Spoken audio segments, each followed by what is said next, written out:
Hi friends, ಎಲ್ಲರಿಗೂ ನಮಸ್ಕಾರ. ಲಕ್ಷ್ಮೀ ಬಂಬಾಟ್ ಭೋಜನ ಕಾರ್ಯಕ್ರಮಕ್ಕೆ ಆತ್ಮೀಯವಾದ ಸ್ವಾಗತ.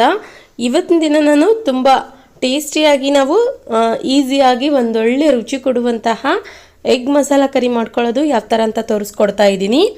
ತುಂಬ ಸಖತ್ತಾಗಿರುತ್ತೆ ಟೇಸ್ಟು. ರೊಟ್ಟಿಗೆ ಚಪಾತಿಗೆ ಸವಿಬೋದು ನೀವು ಆರಾಮಾಗಿ. ಹೊಸ ಹೊಸ ವೀಡಿಯೋಸ್ಗಳಿಗಾಗಿ ತಪ್ಪದೇ ನಮ್ಮ ಚಾನಲ್ಗೆ ಸಬ್ಸ್ಕ್ರೈಬ್ ಮಾಡ್ಕೊಂಡ್ಬಿಟ್ಟು ಪ್ಲೀಸ್ ಸಪೋರ್ಟ್ ಮಾಡಿ ಅಂತ ಹೇಳ್ತಾ ಬನ್ನಿ. ಹಾಗಿದ್ರೆ ಇದನ್ನು ಮಾಡೋದು ಯಾವ ಥರ ಅಂತ ನೋಡೋಣ. ಮೊದಲಿಗೆ ಗ್ಯಾಸ್ ಆನ್ ಮಾಡ್ಕೊಂಡ್ಬಿಟ್ಟು ಒಂದು ಪಾತ್ರೆ ಇಟ್ಕೊಳ್ಳಿ. ಪಾತ್ರೆಗೆ ಇವಾಗ ನಾನಿಲ್ಲಿ ಈರುಳ್ಳಿ ಹಾಕ್ತಾಯಿದ್ದೀನಿ. 2 ಮೀಡಿಯಮ್ ಸೈಜ್ ಈರುಳ್ಳಿನ ಕಟ್ ಮಾಡ್ಕೊಂಡ್ಬಿಟ್ಟು ಈರುಳ್ಳಿನ ಚೆನ್ನಾಗಿ ಸ್ವಲ್ಪ ಫ್ರೈ ಮಾಡ್ಕೊಳ್ಳಿ, ಕಲರ್ ಚೇಂಜ್ ಆಗೋವರೆಗೂ. ನಮ್ಮದಿದು ಹೊಸ ಚಾನಲ್ಲು, ಹಾಗಾಗಿ ನಿಮ್ಮ ಸಪೋರ್ಟ್ ತುಂಬ ಇಂಪಾರ್ಟೆಂಟು. ಪ್ಲೀಸ್ ಸಪೋರ್ಟ್ ಮಾಡಿ. ಹಾಗೆ ನಿಮ್ಮ ಫ್ರೆಂಡ್ಸ್ಗೂ ಕೂಡ ಶೇರ್ ಮಾಡಿಬಿಟ್ಟು ಸಪೋರ್ಟ್ ಮಾಡಿಸಿ ಅಂತ ಕೇಳ್ತಾ ಇದ್ದೀನಿ. ಇದಕ್ಕಿವಾಗ ನಂತರ ಒಂದು 4 ಲವಂಗ, ಒಂದು 8 ರಿಂದ 10 ಕಾಳು ಮೆಣಸು, ಒಂದು ಸ್ವಲ್ಪ ಚಕ್ಕೆ, ಅರ್ಧ ಚಮಚದಷ್ಟು ಸೋಂಪು ಹಾಕ್ಬಿಟ್ಟು ಮತ್ತು ಒಂದು ಏಲಕ್ಕಿ ಹಾಕ್ಕೊಳ್ಳಿ. ಚೆನ್ನಾಗಿ ಸ್ವಲ್ಪ ಹುರ್ಕೊಳ್ಬೇಕು ಅದ್ರ ಜೊತೆಲೇ. ಇವಾಗ ನೋಡಿ ಈ ಥರ ಹುರ್ಕೊಂಡ ನಂತರ ತೆಗೆದುಬಿಟ್ಟು ಪ್ಲೇಟ್ನಲ್ಲಿ ಎತ್ತಿಟ್ಕೊಳ್ಳೋಣ.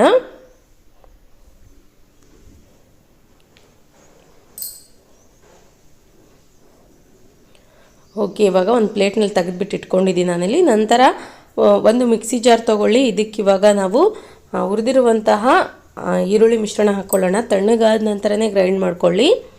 ಇದ್ರ ಜೊತೆಲಿ ಇವಾಗ 2 ಗಡ್ಡೆಯಷ್ಟು ಬೆಳ್ಳುಳ್ಳಿನ ಸಿಪ್ಪೆ ಬಿಡಿಸ್ಬಿಟ್ಟು ಹಾಕಿದ್ದೀನಿ. ಅದಾದ ನಂತರ ಒಂದು 5 ರಿಂದ 6 ಗೋಡಂಬಿ, ಒಂದು ಸ್ವಲ್ಪ ಹಸಿ ಶುಂಠಿ, ನಂತರ 2 ಟೊಮೊಟೊ ಹಣ್ಣು, ಒಂದು ಹಿಡಿಯಷ್ಟು ಕೊತ್ತಂಬರಿ ಸೊಪ್ಪು ಹಾಕ್ಕೊಳ್ಳಿ. ಕ್ಲೀನಾಗಿ ವಾಶ್ ಮಾಡ್ಕೊಂಡ್ಬಿಟ್ಟು. ಓಕೆ ನೋಡಿ, ಇವಾಗ ಇದನ್ನು ಗ್ರೈಂಡ್ ಮಾಡ್ಕೊಳ್ಳೋಣ. ಈ ಥರ ಗ್ರೈಂಡ್ ಮಾಡ್ಕೊಂಡ್ಬಿಟ್ಟು ರೆಡಿ ಮಾಡಿ ಇಟ್ಕೊಂಡಿದ್ದೀನಿ ಇಲ್ಲಿ ನಾನು. ನೋಡಿ ಮಸಾಲೆ ಇಷ್ಟು ಚೆನ್ನಾಗಿ ಸ್ಮೂತಿಯಾಗಿ ಬಂದಿದೆ. ನಂತರ ಗ್ಯಾಸ್ ಆನ್ ಮಾಡ್ಕೊಂಡ್ಬಿಟ್ಟು ಒಂದು ಪಾತ್ರೆ ಇಟ್ಕೊಳ್ಳೋಣ. ಪಾತ್ರೆ ಬಿಸಿ ಆದ ನಂತರ ಎಣ್ಣೆ ಹಾಕ್ಕೊಳ್ಳಿ. ಎಣ್ಣೆ ಚೆನ್ನಾಗಿ ಬಿಸಿ ಆದ ನಂತರ ಇದಕ್ಕಿವಾಗ ಗ್ರೈಂಡ್ ಮಾಡಿದಂತಹ ಮಸಾಲೆ ಹಾಕ್ಕೊಳ್ಳೋಣ.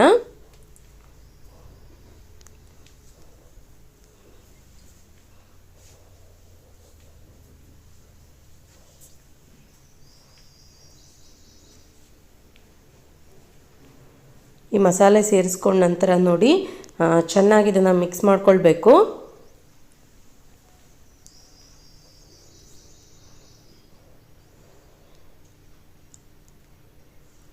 ಇದು ಒಂದು ಸ್ವಲ್ಪ ಇಲ್ಲಿ ಮಸಾಲೆ ಹಸಿ ವಾಸನೆ ಹೋಗಿದ ನಂತರ ಇದಕ್ಕೆ ಒಂದು ಸ್ವಲ್ಪ ಅರಿಶಿನ ಪುಡಿ ಹಾಕ್ಕೊಳ್ಳಿ. ಒಂದು ಅರ್ಧ ಚಮಚದಷ್ಟು ಧನಿಯಾ ಪೌಡರ್, ನಂತರ 1.5 ಚಮಚದಷ್ಟು ಖಾರದ ಪುಡಿ ಹಾಕ್ಕೊಳ್ಳೋಣ. ಇದನ್ನು ಒಂದು ಸಲ ಚೆನ್ನಾಗಿ ಮಿಕ್ಸ್ ಮಾಡ್ಕೊಳ್ಬೇಕು. ಓಕೆ ನೋಡಿ, ಈ ಥರ ಮಿಕ್ಸ್ ಮಾಡ್ಕೊಂಡ ನಂತರ ಇಲ್ಲಿ ಮಸಾಲೆ ತುಂಬ ಚೆನ್ನಾಗಿ ಈ ಟೈಮ್ನಲ್ಲಿ ಘಮ ಘಮ ಅಂತ ಸ್ಮೆಲ್ ಬರುತ್ತೆ, ಚೆನ್ನಾಗಿರುತ್ತೆ. ಇದಕ್ಕಿವಾಗ ನೀರು ಸೇರಿಸ್ಕೊಳ್ಳೋಣ. ನಾನಿಲ್ಲಿ ಸ್ವಲ್ಪ ಗಟ್ಟಿಯಾಗಿ ಮಾಡ್ತಾ ಇದ್ದೀನಿ, ಹಾಗಾಗಿ ನೀರನ್ನು ಕಡಿಮೆ ಬಳಸಿದ್ದೀನಿ.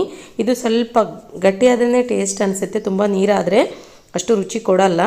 ನಿಮ್ಮ ಮನೇಲಿ ನೋಡಿ ಎಷ್ಟು ಜನಕ್ಕೆ ನೀವು ಮಾಡ್ತಿದ್ದೀರಾ ನೋಡಿಬಿಟ್ಟು ನೀರು ಹಾಕ್ಕೊಳ್ಳಿ. ಇದಕ್ಕಿವಾಗ ಕೊನೆಯದಾಗಿ ನೀರಿನ ಅಳತೆ ನೋಡ್ಕೊಂಡ್ಬಿಟ್ಟು ಉಪ್ಪು ಹಾಕ್ಕೊಳ್ಳೋಣ ರುಚಿಗೆ ತಕ್ಕಷ್ಟು.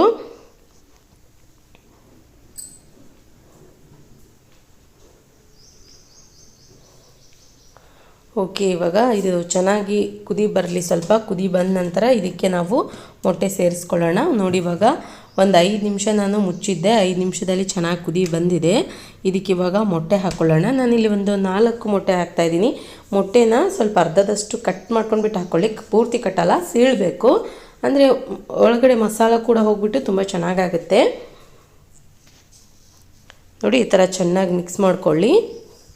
ಇದಕ್ಕಿವಾಗ ಒಂದು ಸ್ವಲ್ಪ ಕಸ್ತೂರಿ ಮೇಥಿ ಹಾಕ್ಕೊಳ್ಳೋಣ, 2 ಚಮಚದಷ್ಟು. ಚೆನ್ನಾಗಿ ಮಿಕ್ಸ್ ಮಾಡ್ಕೊಳ್ಬೇಕು.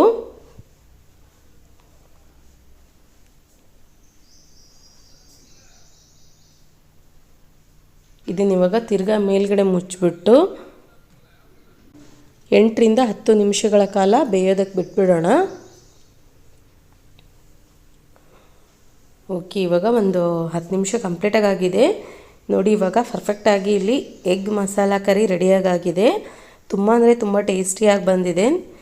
ಇದನ್ನು ನೀವು ಪರೋಟ, ಚಪಾತಿ, ರೈಸ್ಗೆ, ರೊಟ್ಟಿಗೆಲ್ಲ ಸವಿಬೋದು. ತುಂಬ ಸಖತ್ತಾಗಿರುತ್ತೆ ಅಂತಲೇ ಹೇಳ್ಬೋದು.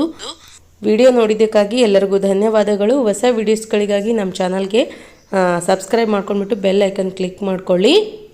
ಮತ್ತು ಮುಂದಿನ ವಿಡಿಯೋದೊಂದಿಗೆ ಬರ್ತೀನಿ ಅಂತ ಹೇಳ್ತಾ ಅಲ್ಲಿವರೆಗೂ ಎಲ್ಲರಿಗೂ ಧನ್ಯವಾದಗಳು.